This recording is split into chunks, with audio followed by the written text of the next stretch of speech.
There are literally thousands of Metatrader brokers. Here are our tips for selecting a good one to keep your money safe. The first thing I like to do is to read what other people think about the broker. ForexPeaceArmy.com is the site I tend to go to for this. Of course, there are many other sites, but you just have to be beware that a lot of them are sponsored by one or more brokers, meaning you won't get a truly independent review. Things to look at in particular are, how they are executing, how easy is it to get help should there be a problem, how easy is it to withdraw your money.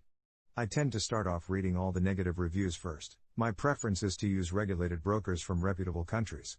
The UK has one of the best regulatory structures in the world, but recent changes has meant that those enjoying higher leverage before are no longer able to, unless they qualify as professional status. Australian and US regulation are also good. Usually, you'll see the regulation information on the broker website. It's a good idea to find the regulatory body website, and make sure that the site is indeed registered. I'm not saying offshore regulated are not good, but the regulation is not as stringent, and as a result, they may be more lax with how the brokers treat their customers. If there is no regulation, then you should keep away. The Forex space, unfortunately, does have scam brokers.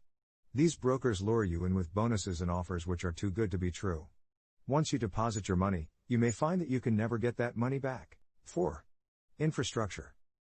Something that you won't find out usually is the computer infrastructure that's running behind the scenes for each broker.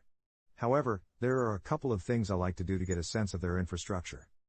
Firstly, go to this website, https://www.nql5.com/n/vps. It will look like this. If you start typing in the broker address, you'll see a couple of things. Firstly, how many servers they have. This gives you a gauge as to how big they are. More servers mean more resilience for the end customer. Should a server fail, there will be another one you can connect to. Click on one of the broker servers and you should see this screen. This is known as the ping time, and is how fast the broker server can connect to the Metatrader infrastructure. The lower the number, the better. Really good infrastructure will have figures below 10 milliseconds and most probably signifies that the broker has also put their servers in the top tier data centers. This broker only has 2 servers. One for demo accounts and one for live trading. If you're trading live with this broker, should there be any problems, there is only one server to rely on. And here is the ping time for their live server.